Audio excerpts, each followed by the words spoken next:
ओडिया संस्कृति आ ओडिया परंपरा को धीरे धीरे तमिल परिणत करा होची काहेकि ना तमिल सरकार एठी चलाउची जेहेतु तमिल लोक आसिक ओडिशा को चलाउची सेति पई आपण धीरे धीरे तमिल प्रथा को अपनाइबा को बाध्य बाध्य न हले ये सरकार आपण को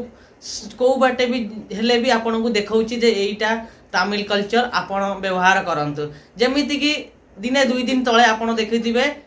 नवीन पटनायक दुईटा शंख धरी लुंगी पिंधिकिनी छिड़ा है जो भाषण मारुथिले तापर देखिदेबे आपण तांकर बीजेडी रो मुखपात्र दुई जण आसिकिनी लुंगी पिंधिकिनी भाषण मारदेले एथुर आपण बुझी पारुथिबे ये लुंगी संकेत कोन मिलुची लुंगी पिंधियार कोन एमती जरूरत पड़ला तमिल लोक ता शासन करूथिला आ तांकर बीजेडी दल को बा ओडिसा को चलाउची किंतु एमिति दरकार पड़ला जे तमिल लोकंकर आदेश आसिला जे ओडिया लोकन को बाध्य कर लुंगी पिंधिबा को कहीं नवीन पट्टनायक जहाँ कहीदेवे ये ओडिया लोक मानि नेबे ता ये तमिल बाबूंकर निर्देश थिला सेति पई ये नवीन बाबू आ बीजेडी दलर किछि कुजिनेता माने लुंगी पिंधि आसी भाषण मारुचंती किंतु आम ओडिया परंपरा रो जो धोती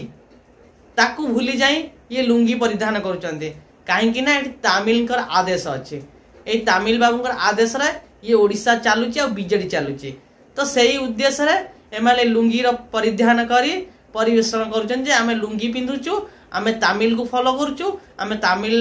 आम ओडिशा तमिल लोक चलाउची तो सही हिसाब रे आपण माने भी लुंगी पिंधंतु तमिल हुअंतु जय ओडिशा।